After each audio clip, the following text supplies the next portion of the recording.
Welcome to Come for Every number two. I'm your host Echo Fang Grey Wolf. Um, so here's what's gonna happen.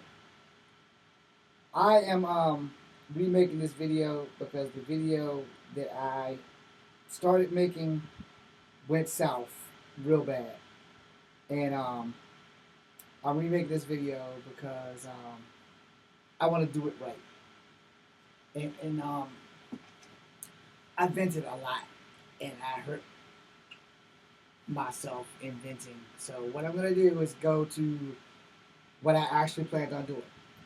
So here's the thing. I don't know if y'all can relate, but I know y'all can at least adapt to learn.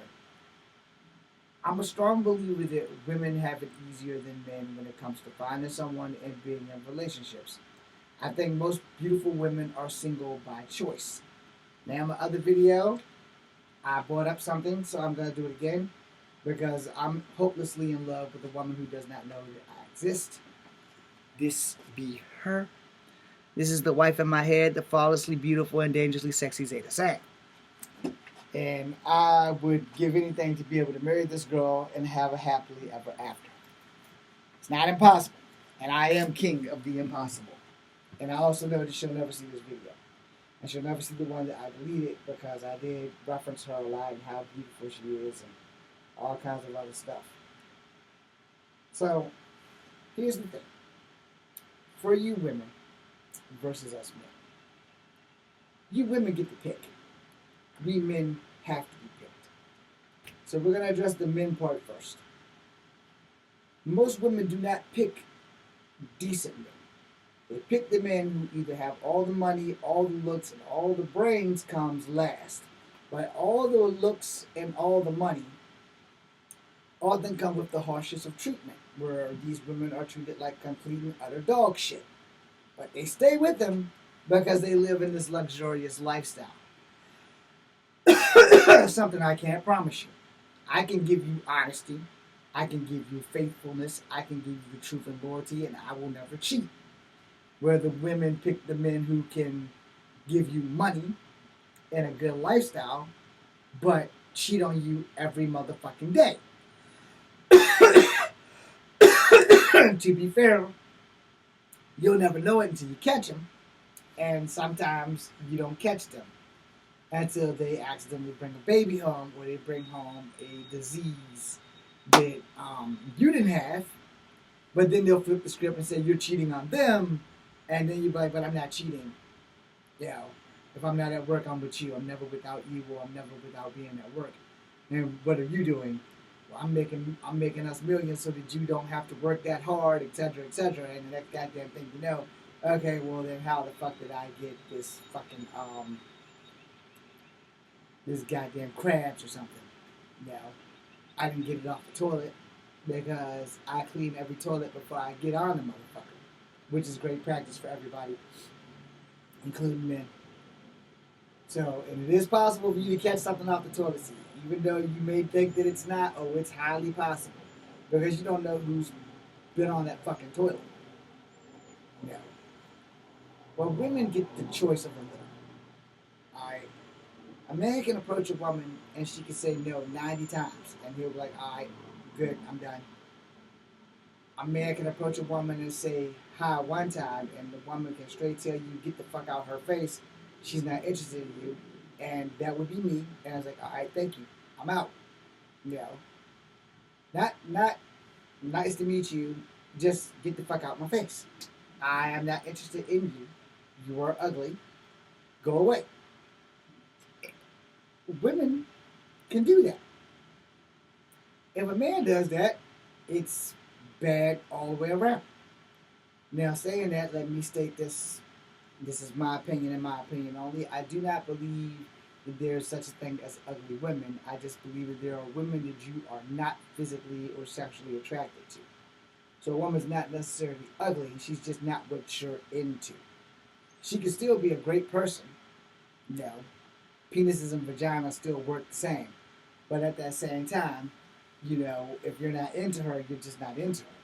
And if someone's not sexually attractive to you, it's more than likely that you're not going to be into her.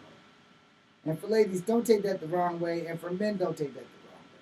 Because 9 times out of 10, that's generally how it works. If you're not sexually attracted to somebody, you won't get sexually attracted to them overnight.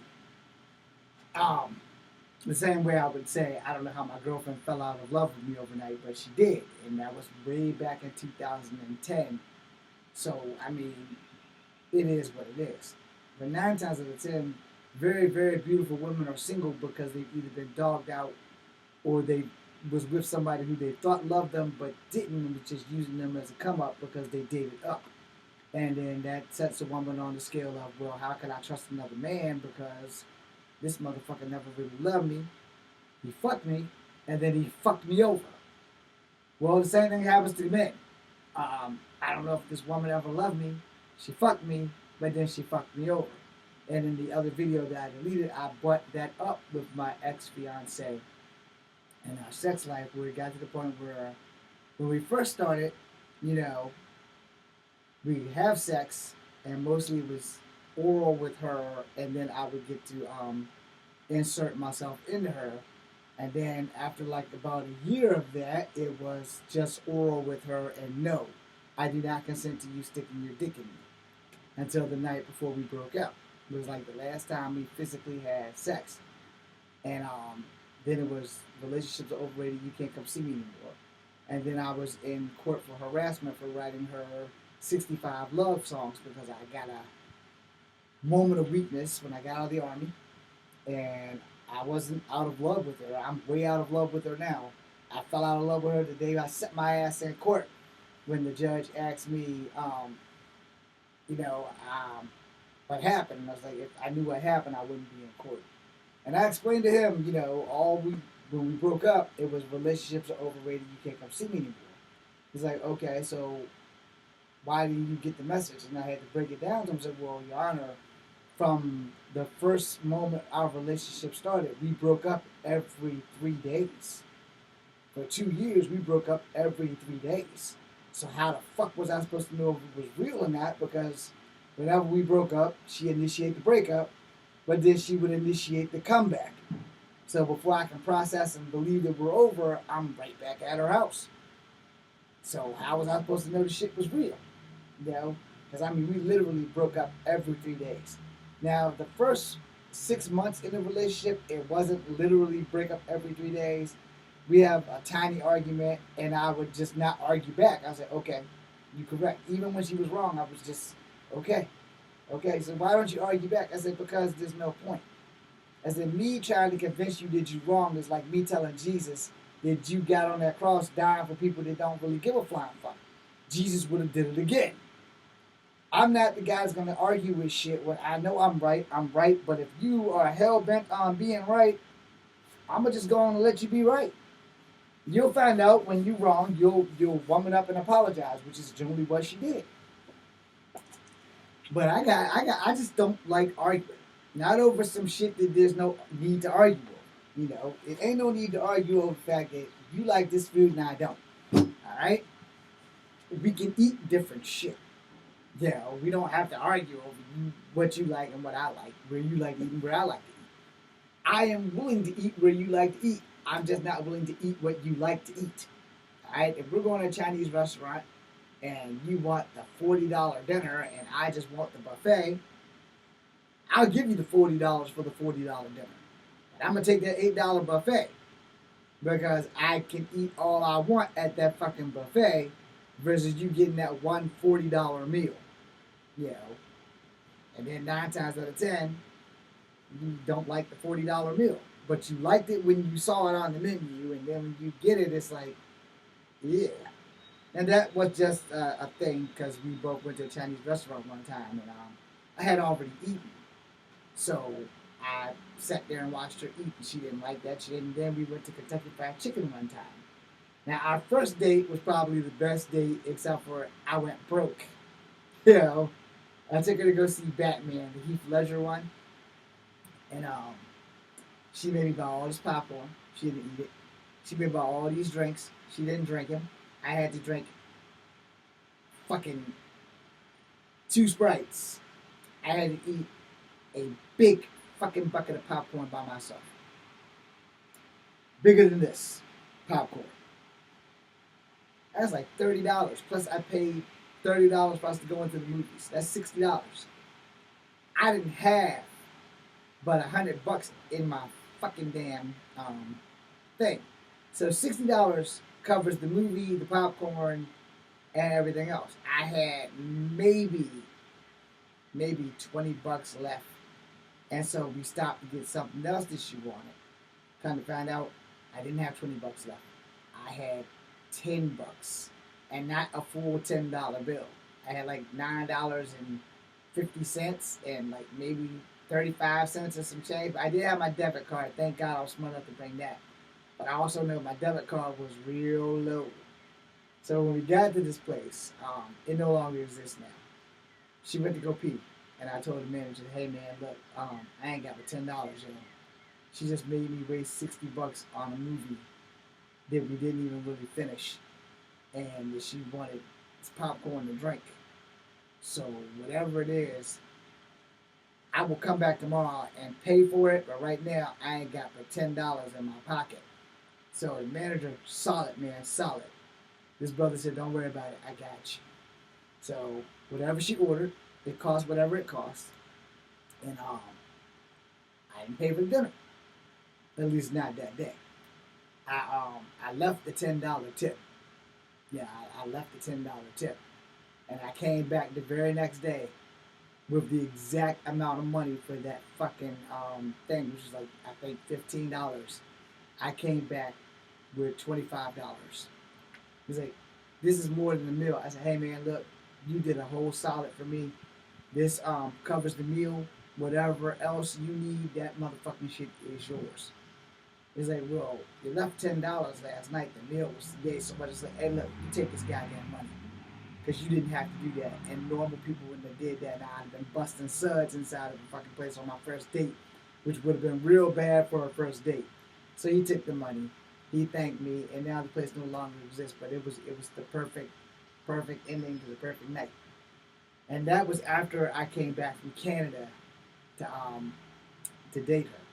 I had a real bad plan to go to Canada, so to that I owe her my life, and that's all you get out of that. But back to the subject. When it comes down to women and men, you women have it easier. You just got to make better choices of men. We men have to pray that there's something about us that you find worthy to even consider us holding your fucking hand, let alone sticking our dicks inside you. And a lot of women don't want guys who really want to be with them.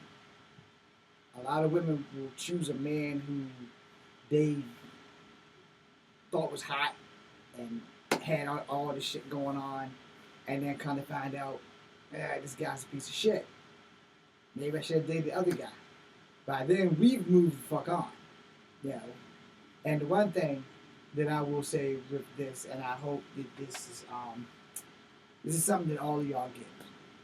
When you dump somebody and they finally find someone else because it took them forever to get over you, don't go back in their life and fuck it up. Don't do that.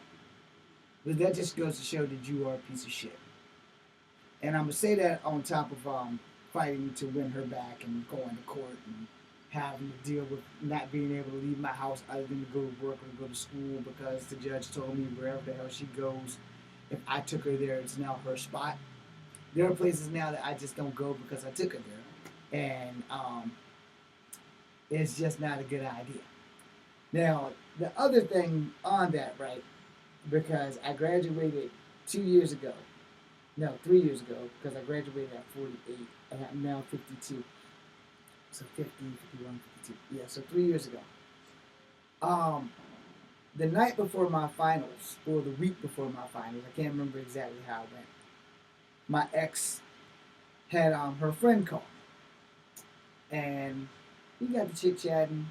He's like, "How you doing? You remember me?" I said, "Yeah, I remember you. I'll never forget you." And I was talking to Thayer, and I was like, "Yeah," and she brought up my ex, and I said, I will always have love for her, but I will never let myself fall back in love with her. And I'm still on paper, so legally, I can't speak to her on any level at all. I said, now, the judge put it simple, so I'm going to tell y'all what the judge told me. The judge said this: I cannot reach out, I cannot contact, I cannot call, I can't go anywhere that she goes, I can't go anywhere that she's went. Anywhere that I took her is now her spot. So, yeah, I had to cut my filming locations down big time because I normally filmed over at the Monticello Trail. Couldn't take her there no more. And I normally would film at the Rivanna Greenbelt where my grandma lives. So those are two places that are permanently off limits because of this harassment charge. So there's like, that was way back in 2010, 2018. You should be able to do that. I said, there, let me explain this to you really fucking quickly because I'm studying police science and criminal justice. There's no limitations on harassment. I'm still on papers right now, even as I make this video. I'm still on fucking papers. Now, in court, the judge told me he couldn't arrest me because he heard, well, he read the text messages, but he didn't hear the phone calls. None of the text messages were threatening, just telling her how much I love her, how I wanted a second chance, etc., etc. So, with tears in my eyes, the judge and I had a little talk, and then I said something, and he said, well, if she was here, because she wasn't there, what would you want me to do? I said, I would want you to make her tell me the truth on why we broke up. I said, because see, all she had to do from the jump is just tell me why the fuck we breaking up. I never loved you. I can accept that. I wasted 2 years of your life. I can accept that. But I needed you to hold someone's place for me until they grew up and decided they want me. Hell, I can accept that. But relationships are overrated. You can't come see me anymore. I can never accept that. What did I do? Why couldn't we fix it? Why weren't you willing to try? Those are the answers.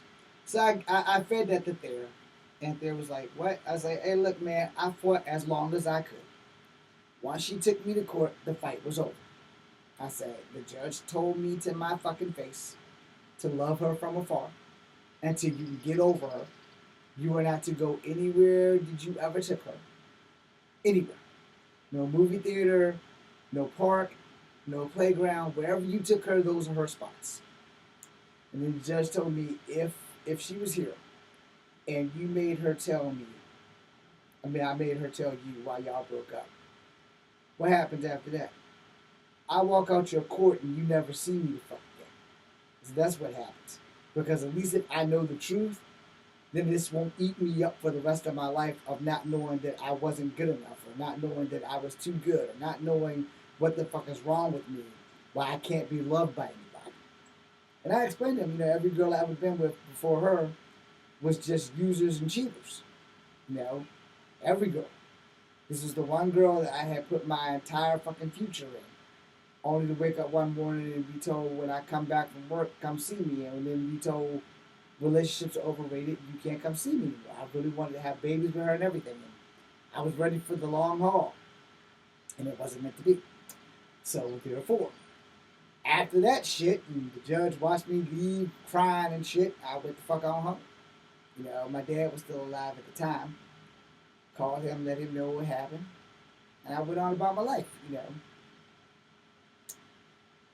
And as I went on about my life, my dad would die. So I would just shut the world off, just because that was the only person that really gave a fuck about me in life. So I moved on. My friends were there, especially my bro Courtney Monroe, which led me to Zeta Zang and cosplay, because I lost the bet and I've never been able to stop cosplaying since. So thank you, Courtney, for that. So I'm on the phone with her, and she's talking to me, not knowing that my ex is with her. I told her I'm on papers. And she's like, you're not on papers anymore. That shit should be over with. I said, tell you what, I'll call you tomorrow. She's like, what? I said, yeah, I'll call you tomorrow because I'm going to go downtown. I'm going to get these motherfucking papers.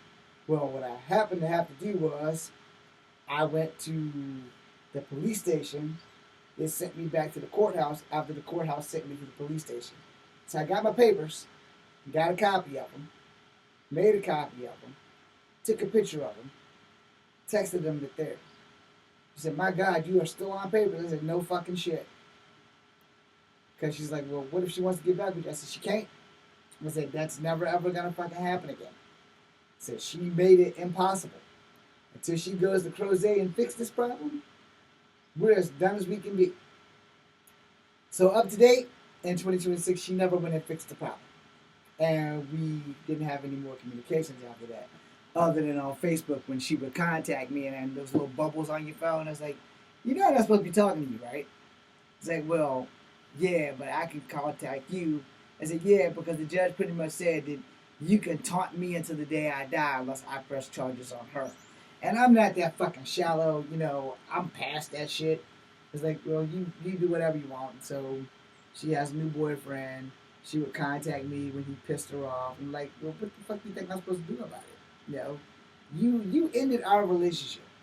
And you made it impossible for us to even have any kind of communications. The judge said that I can respond to you, but I can never reach out to you. Under any circumstances whatsoever, I'm not allowed to call you, contact you, Facebook you. I can only respond. So until you fix it, there's nothing I can do. If he puts his hands on you, don't call me. Because I can't come whoop his ass. Because then I'm going to go to jail twice. Going to jail for contact with you and going to jail for beating the fuck out of him. It's not the best idea. And I don't love you like that anymore. Back when we were in a relationship together, if anybody threatened her, I threatened them. And I'm pretty sure everyone on King Street remembers my fucking name. Because I've literally had to threaten almost 20% of that fucking neighborhood. Long story. But, I thought I was going to marry the girl. Anyway, back to the point. Women, you guys get to pick. You get to pick who you want to be with for your life partner. A lot of y'all pick pieces of shit. I said what the fuck I said. A lot of y'all pick pieces of shit. We men, we have to get picked. And sometimes we just settle because there is no better. There is no one going to love us. I have a song on this page called Am I Lovable? I wrote it thanks to Zendaya and them, and I've had to ask myself this because since 2010 I have not had a girlfriend. I have been afraid to try because I'll be damned if I'm going to put my life into your life just to be waking up one morning for your ex to come back or for you to sit here and tell me that relationships are overrated and you can't come see me anymore. I'm not going to put my life on hold for someone who does not want to be with me. I'm not going to throw away my life and have a baby with somebody who just wants to have a baby for the sake of having a fucking baby. No. Either we're in it to win it or we're not. There is no in between. If you want to be fuck buddies, I can do that. If you want to get married, I can do that. But you can't have it both ways. You can't say we're going to be married and then decide when I'm already ready and committed that that's not how this is going to work. Women have it easier in relationships. Women can cut off their feelings and walk clear the fuck away. We men are the weaker sex. I said what the fuck I said. Because I hung on. I fought. I bought this girl gifts years after we broke up. Until I said, you know what? It's not worth it. It's not worth it. She's not coming back. And I did tell her, whenever you want these goddamn gifts, I bought them for you. You can come get them. You can come get them right from my job. I'll leave the car door unlocked. You just let me know when you're going to come get them. I'll go out and unlock the door and you can go and get them and take them and go. I bought her a pig pillow and a whole bunch of fucking necklaces because she was into pigs and shit. I would do little stupid things like see something that she would point out. I want that. Okay. Can you get it today? Nope. But you will get it. 2 days later, she got it. Because I know how to make my money move. And I got her 2 ceramic dogs that she wanted. In the same fucking damn store that she had smacked me outside of. I went and got them 2 goddamn dogs. I don't regret doing it. I just regret the payout at the end was relationships are overrated. You can't come see me no more. And you couldn't just be honest to tell me why the fuck we breaking up. Just be honest with the shit. You don't love me anymore. Say that. You never loved me at all. Say that. Now, in the light of this, so I can end this video. Now I'm going to tell y'all why I said that a lot of women pick pieces of shit, man. I lost 2 cousins and a school friend.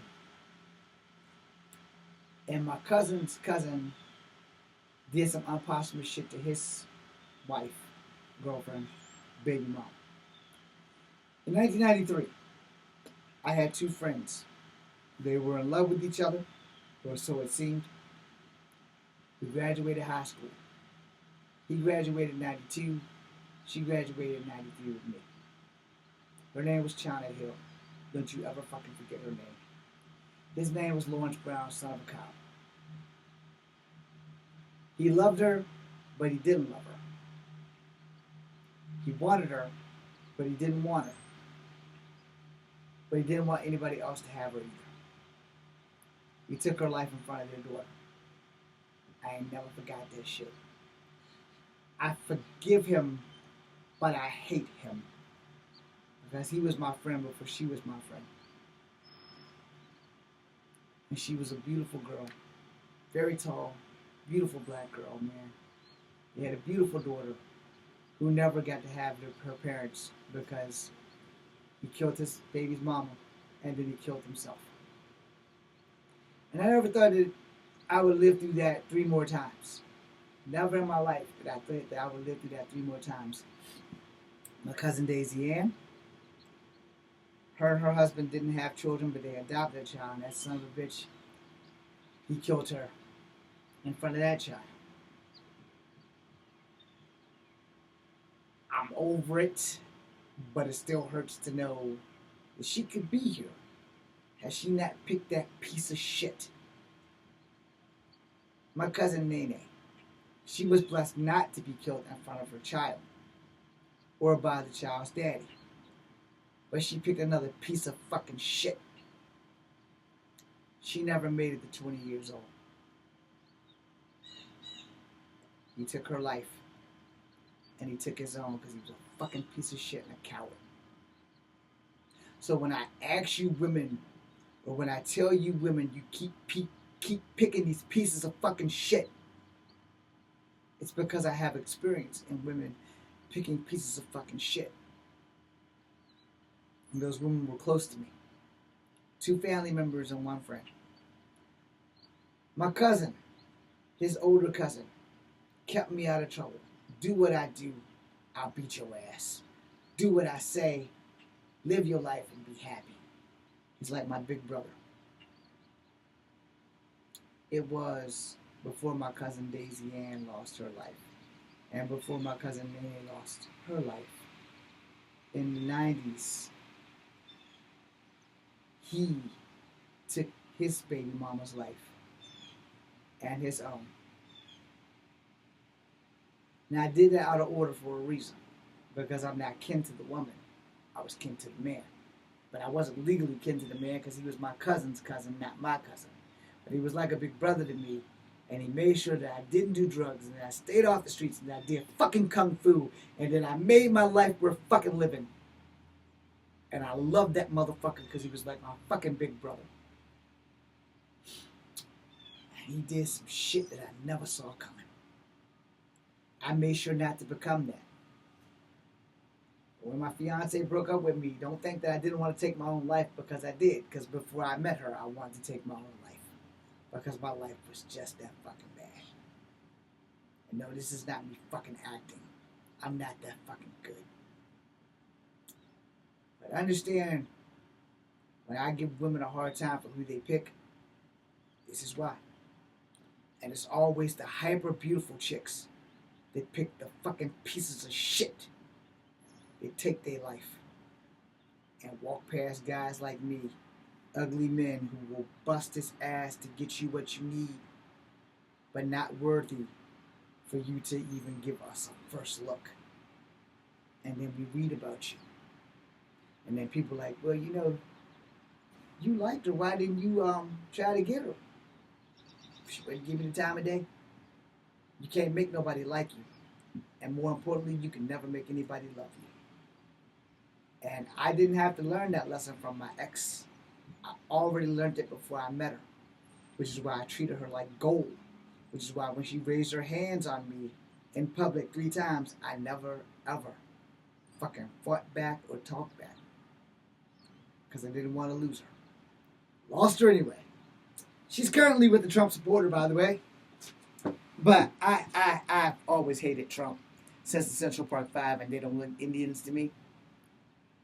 But for all you women, if you happen to come across this, you do get the pick of the litter.